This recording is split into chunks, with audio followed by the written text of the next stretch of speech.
Yes po, Your Honor. Sige, hindi, malinaw na kasi hindi familiar sa amin sa akin, no, personally, yung color coding na yan. That is why, Your Honor, there is profiling. There was profiling ever since. Nailagay na yan dyan. So all shipments na dumarating sa Yes, Your atin, may Honor. profiling kayo? Yes, Your Honor. Supposed to be gagawin. Kung hindi po nabubulag yung manager na So nandoon. kahit na ito ay isang importation ng isang legitimate company rito, may profiling Yes, pa rin Your kayo? Honor, complete po. Kaya nga po nadidetermine according to the World Customs Organization. Kaya po, pag mga international companies, nandoon po yung Super Glen Lane according to the World Customs Organization. Kasi yan po ay proven na talagang malinis, malinaw ang mga kargamento. Okay, So sige. nagkakaroon po ng green, ng yellow, ng red, dahil sa profiling. Nalalaman po natin yung sa mga partner natin abroad na itong kargamento na to, nag-iipit. So lalo na po pag China. Nag-schooling po ako ng ilan, pero palagi ang target ang China eh. Kasi nga nandoon karamihan, 80% halos ang produkto doon ay gaya-gaya.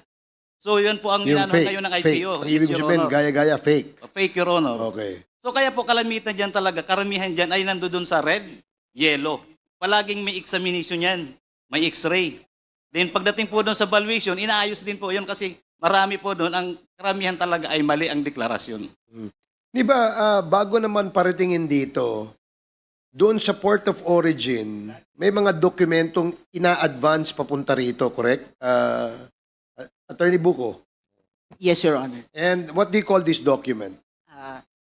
Your Honor, those are the shipping documents such as the inward foreign manifest, the bill of lading, the Okay. invoice. And in that bill of lading and forward manifest, nandyan naka-identify kung ano yung mga yan. Yes, Your Honor. The importer, the description of the goods, the quantity, the weight, etc. Even the value of the goods. Yes, Your Honor. Okay. Now kay Mark Taguba. Mark, yung pinacilitate mo yung container na yan na naglalaman ng magnetic lifter, tama?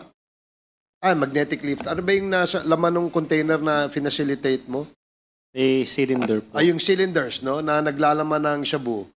Wala. Anong declaration? Anong nasa bill of lading? Ayun nga po, ang nakalagay lang po doon, hindi ako nagkakamali. Footwear, cutting board.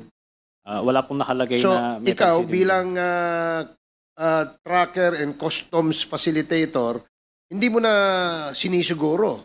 Pagka nakalagay dun sa dokumento, ito ay footwear, general merchandise, okay na sa iyo yun. Opo. So, hindi mo alam na kung ang totoo palang laman nun, maaring baril, maaring drugs. Pwede ko pong idagdag sana. Kaya rin naman isa sa mga nanigurado din ako na walang laman na kung ano pa man yun. Kasi po,